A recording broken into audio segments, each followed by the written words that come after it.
Algorithms get mad when you don't have enough content. Yeah, I know. All right, I'll let you get us kicked off now. So, we are the Lonely Fans. I feel like we could do a theme song. Lonely Fans, Lonely Fans, Lonely Fans. We should. Subscribe to my Lonely Fans. I mean, yeah, I said that right.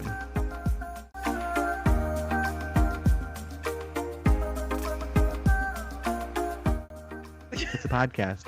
Here, now. We're the Lonely Fans. Hot content on geeky things? Yeah. Come to Lonely Fans. It's gonna be rated X-Men. That's awesome. Anyway, this is Lonely Fans. This is what you're in for it now. You're here. I'm Ehryn, and this I'm is Ashley. See that? We have ADHD that coordinating ourselves on here is gonna be a treat. You're welcome. You know, you can watch the Oos World moments too, but watch us try to wrangle each other back. It's hilarious. I ain't done no wrangling.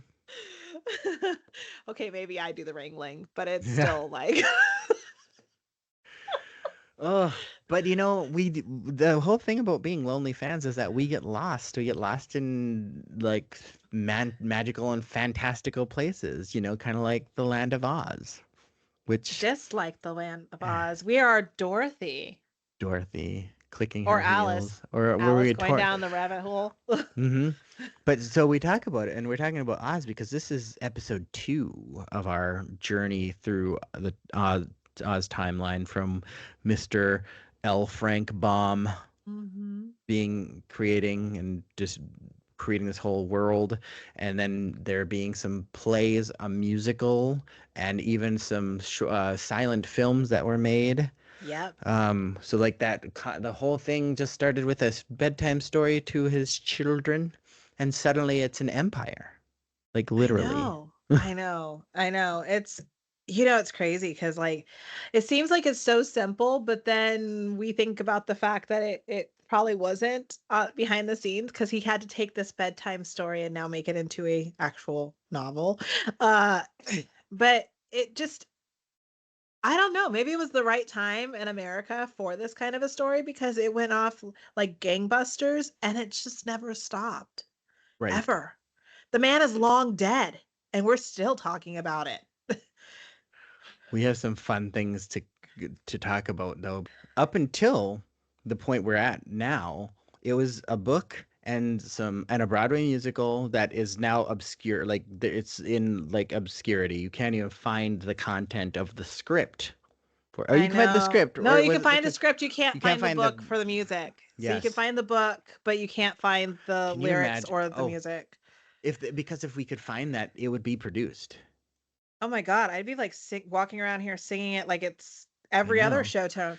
You know, it's so funny. In the classes that I teach, I walk around singing show tunes sometimes. And yes, I will throw a random Hamilton reference in there every once in a while, but that makes sense. The teenagers would have to deal with it for Wizard of Oz, the original score. So speaking of the original score, or you can just silence it and play Dark Side of the Moon by Pink Floyd, or the whole album. Yeah, apparently the album lines up with the movie, not the book, the movie. Yes, and it lines up at the point where, like, I think like the second roar of the line on the MGM branding, I think, if I recall. But that being said, Judy Garland. So here we say, when the movie was released, it was a slow growth to commercial and critical success. But when it did get there, it cemented Garland's A-list status. Prior to Wizard of Oz, she had done smaller parts in MGM, but this was the picture that made Garland a star, and Frances Gum was now a full-on product for MGM. Well worded. I stand by every word of Mm. that. I wrote that like right before we got on to record, and I was like, I stand by every word because all of a sudden after this film we start to see her taking more and more A-list parts, Right. and she's now a like a genuine leading lady. I mean, the problem does become that as she starts to age, I think at 18 she gets married for the first time, and that pisses off the studio, and then eventually she marries Vincent Minnelli at like 22 or 23. But like prior to all that, she was a star. But the problem also for her was that, like any other studio star, they just wanted to keep casting Judy the little girl, not Judy the young blossoming woman. So Right. she kind of got pigeonholed. Right. Like it was like, oh, so Judy's a good moneymaker when she's a 16-year-old that can play 12, 13, But and 18 at where, playing yeah, 16 is hard for her, and then 22 and now she's a mom. What the heck are we going to do with her? Dina Durbin. Tina Durbin started all of this just because she No, decided to go through puberty. no, I'm just saying it's Dina Durbin. Like Judy dealt with the Dina Durbin curse. Yeah. Yeah. Yeah.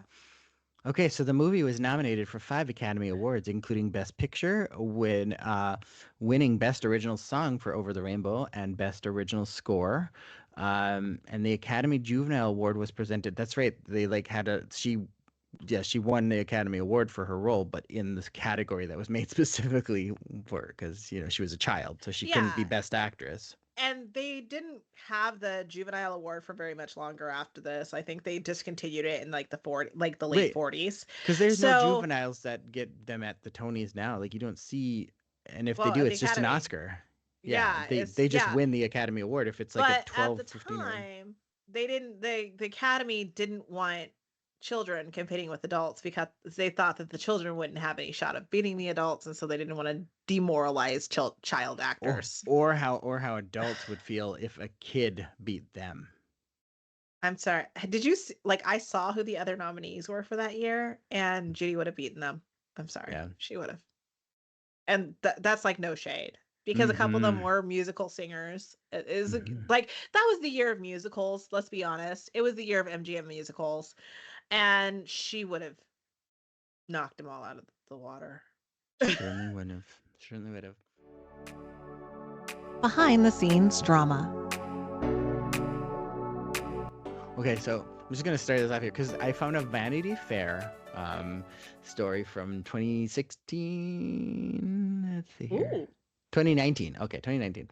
So it's called the Wizard of Oz: 5 Appalling Onset Stories. Now that would have been 2019 would have been what, the 80th anniversary? Yeah, Yeah. yeah. Jeez. Not 80th.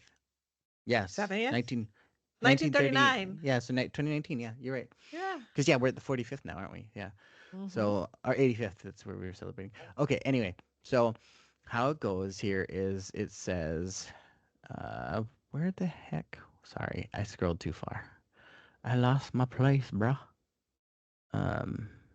Okay. So, uh, according to Algene Harmitz's fascinating 1977 book, The Making of the Wizard of Oz, Frank Morgan, the actor playing the title character, came to set with a minibar in his briefcase.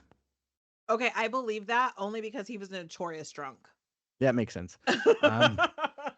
And of the film's 10 main cast members, 16-year-old star Judy Garland got the second lowest salary. I also believe that because she technically was not important to MGM, and under the studio system, stars had just a regular contract. It didn't matter what film you were in. Yeah, If that you were was your contract, that was your contract, and that's yes, what you got paid. you were a contract for the studio, not like where these days now you'd have your agent and your like everyone come in and negotiate a huge old No. payout for yours. But back then you were kind of contracted to your studio. Yeah, if you got 4,000 a week, that's what you got, no matter what film you did. Yeah. If Yeah. you worked or not, like if you were working on a film or not working on a film, you still got your 4,000 a week. That was the trade-off. They didn't have residuals or anything yet. No. Yeah. Mm-mm. So yeah, okay. So she was the lowest, and then but then making more than only her canine companion. I went to Toto's grave. Oh Oh my wow. God. Yeah, apparently it's just a statue there now. They actually flew the original Toto back to like Ohio where his family was from Um, when he died. yeah. So Toto is not buried in Ohio, not in Hollywood forever. The dog's name was Terry. Yeah, I know, but Yeah. the Okay. It's statue just such a says both names, and I'm just like, he will forever be the cute little you Yorkie known as Toto. you gotta love that when who even knows what the salary difference was, but I'm sure if like you'd think the dog is probably not that paid that much for what it's doing, right? Like I the think at company or this, whatever. So but I think at this Judy, time Judy was making about 2,500 a week. I'm just saying is like that still is the lowest in this movie besides the dog, and the dog must have been getting like peanuts. So they're literally saying technically Judy was the like of human people. Anyway, Was well, but Judy also wasn't really the biggest star, like real star in the film at the time, no. to be And then honest. yeah. And then there was a myriad of injuries and miseries were suffered on set that sound frankly horrifying in the light modern technology and HR policies. Yeah, like Jack Haley, wasn't he Haley?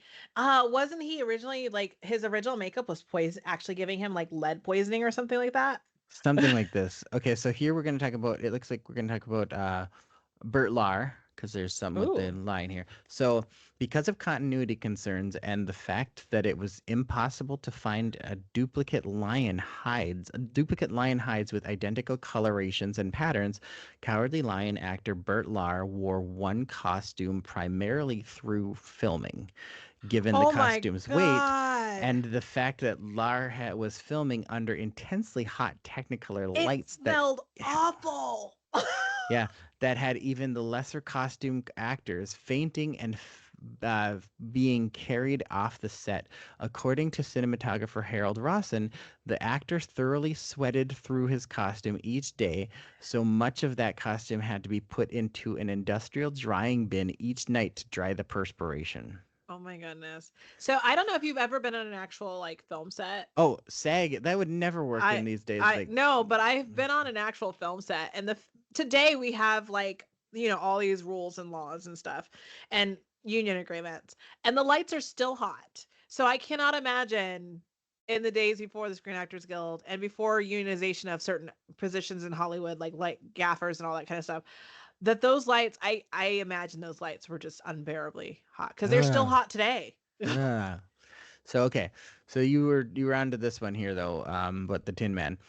So the original Tin Man was hospitalized after a makeup disaster. One night during the rehearsal period, Buddy Ebsen woke up in bed. Wait, but wait. Buddy Epson, as in Beverly Hills Billy, is Mm, Buddy Epson.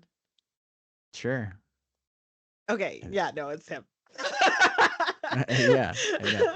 I Um, love that in show. South Florida, Sun Centennial,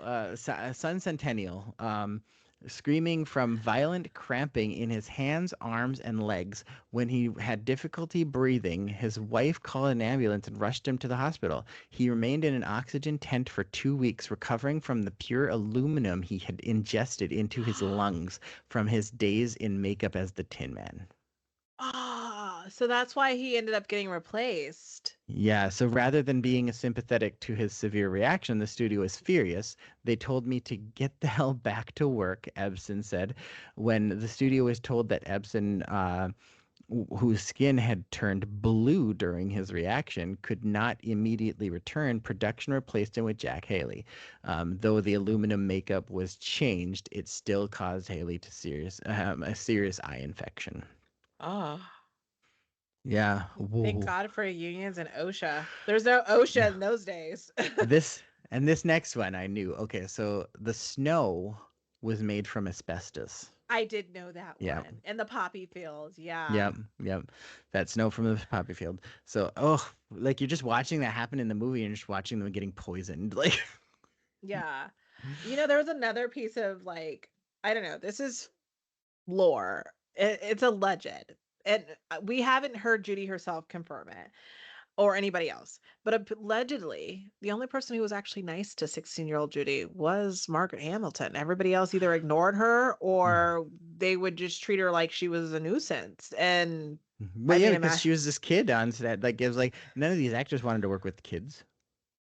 because they thought they were too big in their britches. Yeah, But right. But whose then, name do we remember? I'm just saying. like, I barely remember the name of the other actors. Like, it's usually, I think, Margaret Hamilton, Billy, and Judy. Really.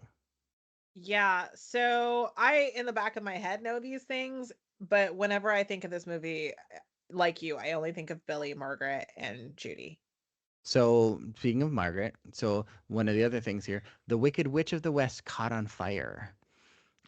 While filming the scene in which the witch disappears in a flash of smoke, the effects crew started their fire before actor Margaret Hamilton had enough time to safely exit the stage. According to the Harmot's book, the flames caught on her broom and hat, scalding her chin, the bridge of her nose, Oh, her right cheek, and the right side of her forehead. The eyelashes and eyebrow on her right eye had been burned off. Her upper lip and eyelid were badly burned. When she looked down, her skin had been burned off of her hand. Incapacitated, a friend had to pick her up from the movie studio. That was always amazing to me that the studio didn't send me home in a limousine, the actor later recalled. Incredibly, the studio called Hamilton the next day, wondering when she would return to set. It took her 6 weeks to recover, but even then, the nerves in her hand were still so exposed that she had to wear green gloves rather than the makeup. She considered suing, but opted against it for the very simple reason that I wanted to work again. oh my God. Like having had really bad burns, I don't know if you remember that when I got burned really bad. Oh. Short, Shortly after Hamilton returned to set after catching fire, she was asked to film another fire scene. Oh, Hamilton, a single did she mother, say hell no? Did she say hell no? Hamilton, a single mother, refused to take part in the stunt. Refused. But her double Aquis, Aqu, Aquis, and promptly caught fire herself after flames again caught on the broom. What the? Did MGM never learn their? This is why OSHA exists today, people. I felt it's all because of Wizard of Oz. I felt that though my scalp was coming off, Betty Danko recalled after spending 11 days in the hospital. I guess that's because my hat and my black wig were torn loose. Or Oh my God. the the well, because yeah, you're glued on with that wig. I Ugh. know, but Mm, can you mm. imagine, like, oh my God, and the hair, oh God.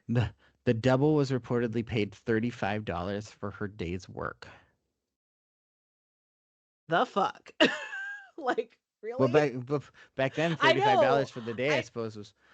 no, I mean $35 for the day would have been a good rate. I suppose But for a day worker.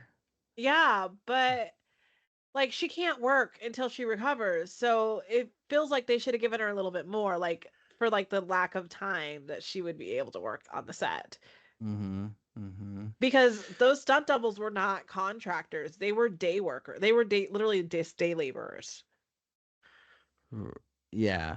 Sorry, I'm just double checking where we're at on this whole conversation because that was so much fun to talk about those little things. Because I remember watching a documentary about the Wizard of Oz. I don't remember what year. It was probably 1989 if I think Mm. about it. So what that would have been the 50th anniversary. Yeah. Yeah. Yeah, the 50th. So then that's when I watched like Angela Lansbury hosted this whole like behind the scenes like thing, and they had interviews with Margaret Hamilton from this whole incident when she shared Mhm. that. And so I've always remembered that story. I wish I could find that documentary again. It's so good. Um, I believe I saw it on Turner Classic Movies one time, like in like the early 2000s, the but one that's I don't. hosted by Angela Lansbury. Yeah. Yeah, yeah. And then they showed it right before they showed another documentary talking about the implementation of unions in Hollywood because Mm. of there was a movie where like basically all the extras were injured or killed. Beyond MGM. Um, Gee Willikers. So we are now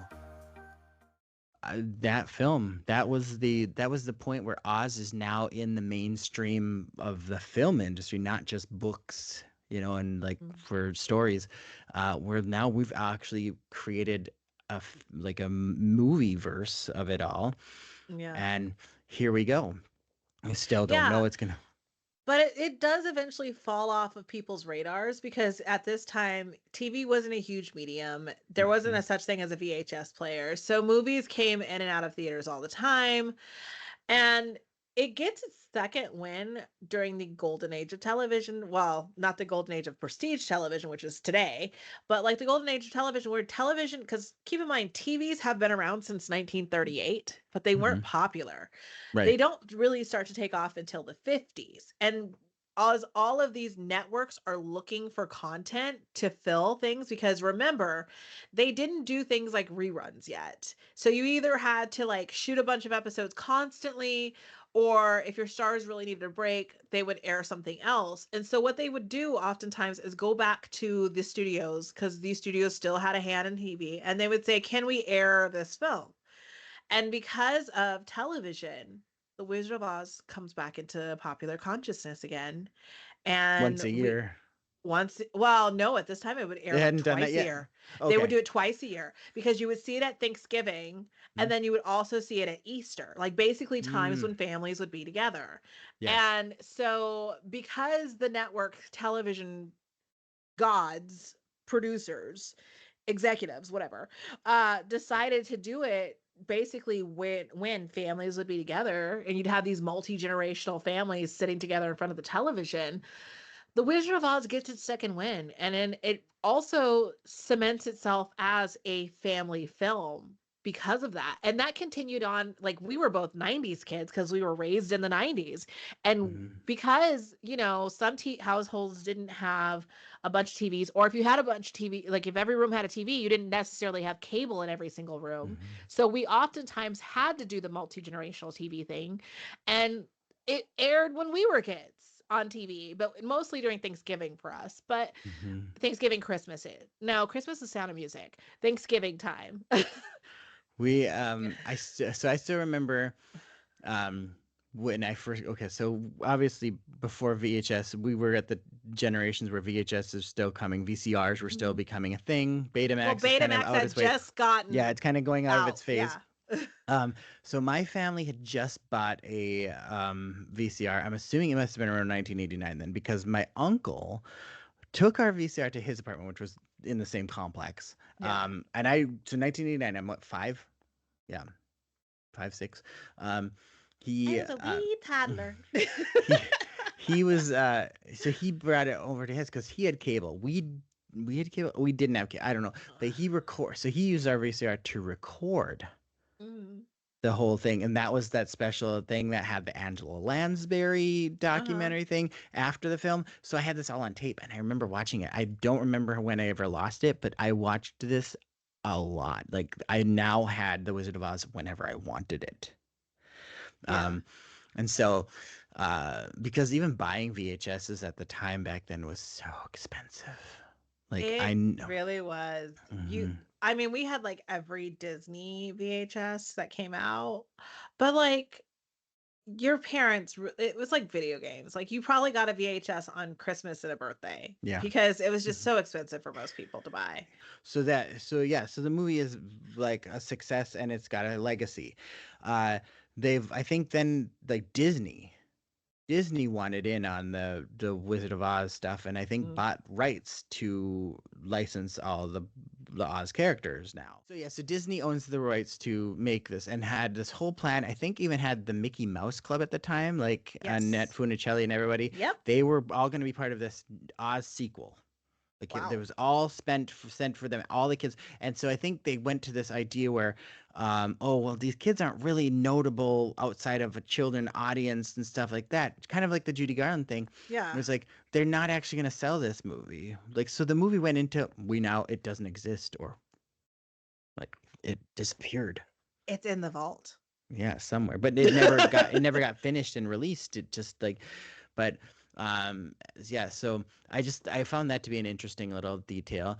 Um, but therefore they never did that. But I think they put some of the numbers in one of the Disney in a Disney park for a while. Like, it was a with the Patchwork Girl and stuff. I think there was a whole bunch of stuff that was shown at Disney Park Yeah, for a there while. was because I grew up a Disney kid and I went to Mm-hmm. Disneyland every other weekend because we had relatives that worked there. So I Right. got to go for free all the time. And yeah, I do remember that. But really, that was very short lived because it then became all about Alice in Wonderland. Right, right. Yep. Yep. Sorry, I'm not gonna keep letting you go us back to Alice in Wonderland because we're not talking about Alice in Wonderland. I know, but Yes, I'm they just did saying do. that was the direct competition. Like, if we're going to talk Yes, about Disney, yes, Disneyfying and Disney yep. doing its Disney But thing, but we are they talking did about not we invest are in talking about Wizard of Oz. Oz the We are way they talking about should Oz. have. Yes, and we are talking about the fact that this was a mistake for them to have the rights to it. Like, it is a mistake because Disney did Like not, like, Disney today like leans I in. get it. You like Wonderland better than Oz. We get it, I Ashley. Okay. actually don't. That's the thing, is I don't. Really, if we're going to talk about fairy tales, it's got um. to be Princess and the Frog or The Little Mermaid. Sorry. No. Yeah. So. Anyway, so we're talking about Oz. Yes, and Wonderland was kind of the direction he ended up going, I think, Yeah. because they didn't do the Oz stuff. But he had the rights. They had the rights to do it, and they had a whole plan to do stuff.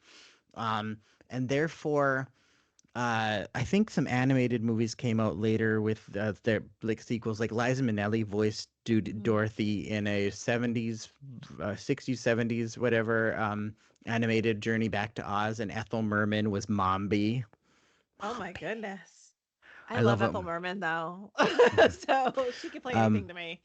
yeah, and so then that movie wasn't very successful. I think there was some other little Oz movies that came out, like animateds and stuff like that.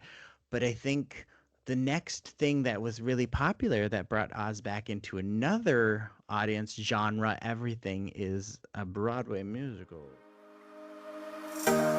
The Wiz. We're talking about my favorite, The Wiz. I love The Wiz. And it was Right. not, it was So, like all right. Gordy All right. Berry Okay. was Slow like, slow I'm down, going to slow down, slow down, slow down, slow down, slow down, slow down, slow down, slow down. We gotta It's my okay, favorite. It's my just hold favorite. on because we gotta ease on down the road, okay? Let's just ease on down. Okay, sorry. We're- I just really wanted to be able to say ease on down the road, I right? I know, I know. But it was okay, so it didn't The Wiz was a weird thing. It was basically written with the intention of becoming a movie someday, but they Yes. wanted to test it first. Hmm. So they did it was off Broadway. It actually wasn't on Broadway at first. It Right. was off Broadway. And then Barry Gordy decides, yeah, this is great, because I don't know if you know this, but Barry Gordy used to work for Ford, and in order to determine if something was worth an investment, he'd get people in a room and ask them if they want to spend their last dollar on it. And if they said no, then records and stuff would not be released from Motown. And he employed in Ford used to do that, where they get all the executives together and then get, like, like just regular factory workers and say, would you spend money on this? And if they said no, then whatever the product was, Ford wasn't going to release that vehicle.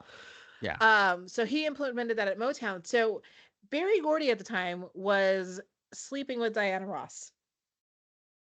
Now, I'm not saying she was not a very talented actress or woman, but he decided to invest in this movie because it would be a star vehicle for Diana Ross, who Right. would later go on to do like Mahogany and things like that. And but he wanted, it's kind of like in Dreamgirls when the one character, I can never remember his names, but he starts investing in Dina Jones because he's sleeping with her. Yeah, it's the same. Dreamgirls? Yeah. Who's the Curtis? Yeah, Curtis. Curtis. Yeah, it's the same situation going on You because were Dreamgirls supposed is to love me, Curtis. And I'm telling you, I'm not going. what about me? Oh, Sorry. Okay. damn. So he does that. And actually, the only cast member that is set in stone is Diana Ross. Michael Jackson was not originally desired on this film because he was a huge musician, but nobody would buy that Michael could act. And Right. so Michael had to campaign hard for this role. He even threatened to move his contract from Motown to Capitol Records. Oh, my Lanta. Yeah. Michael really wanted to play the Scarecrow.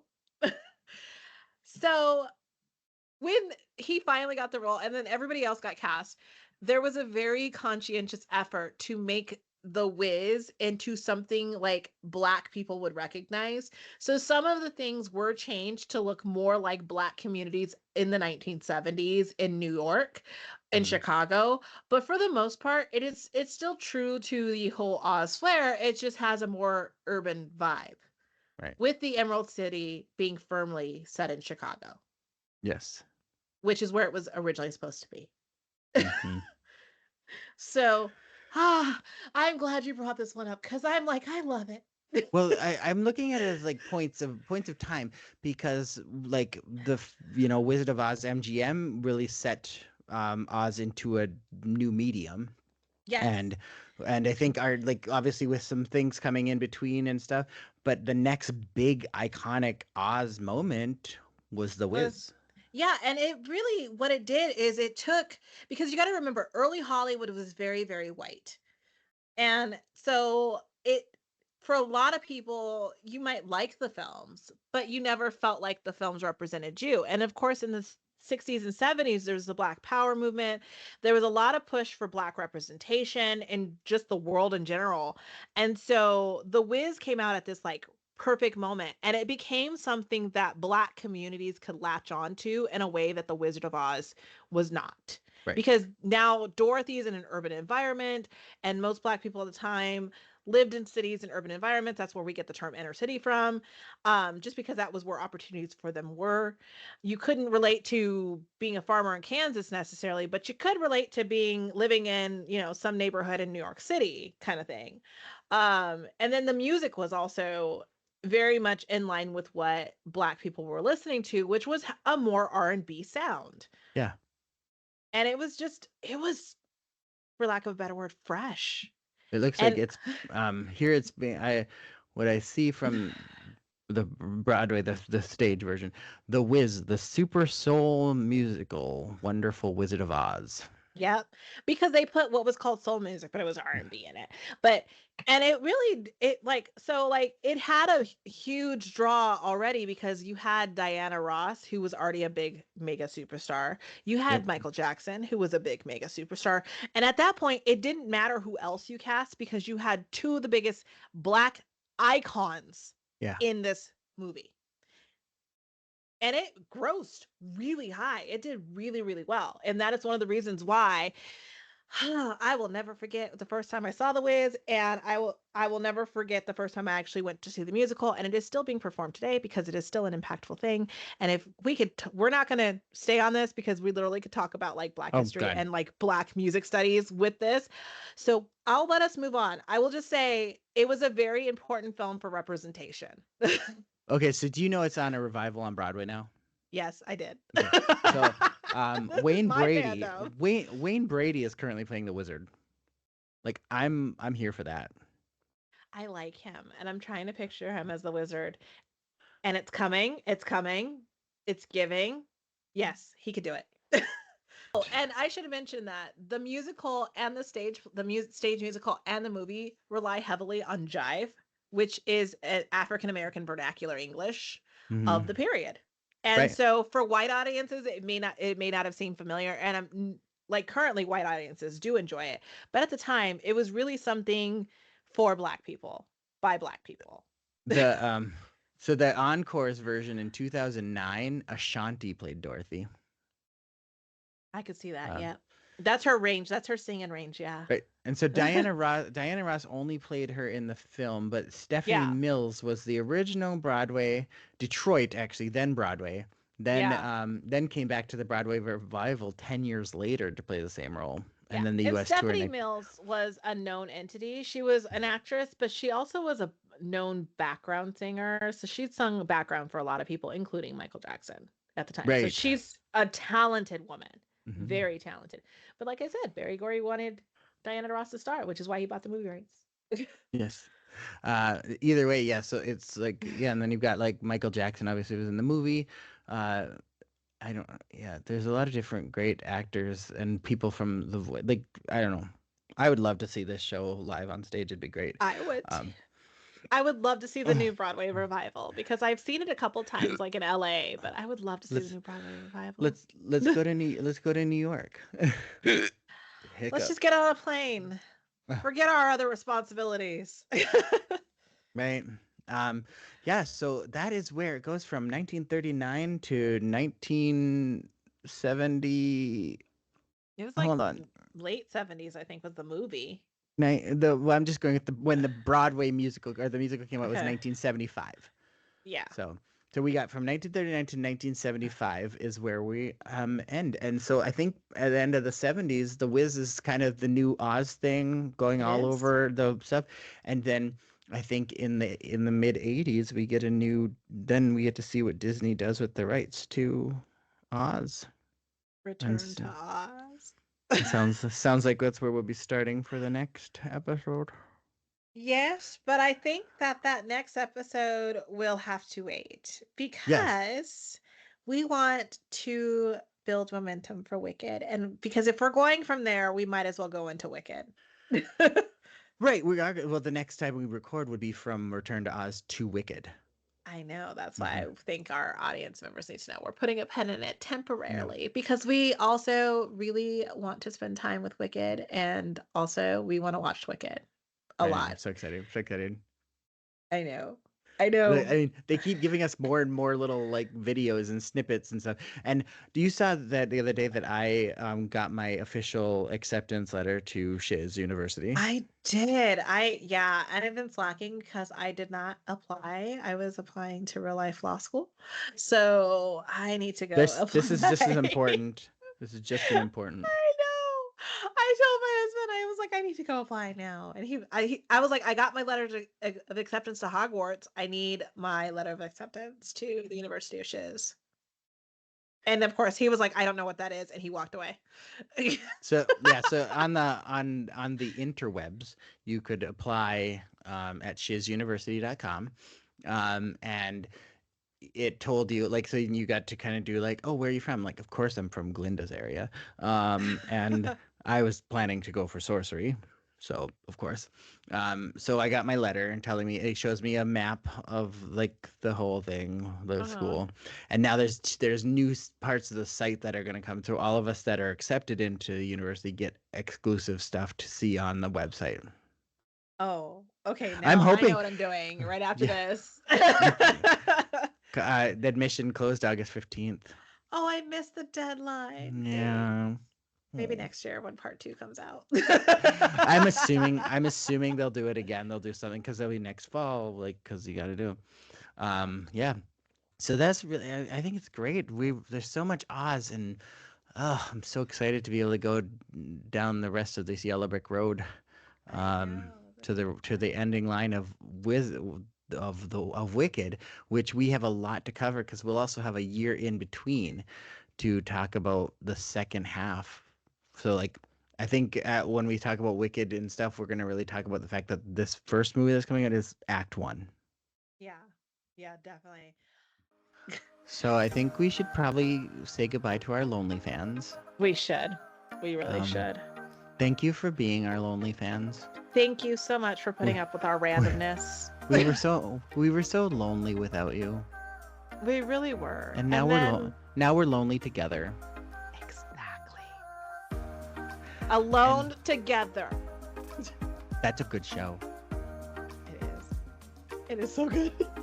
Goodbye and good night.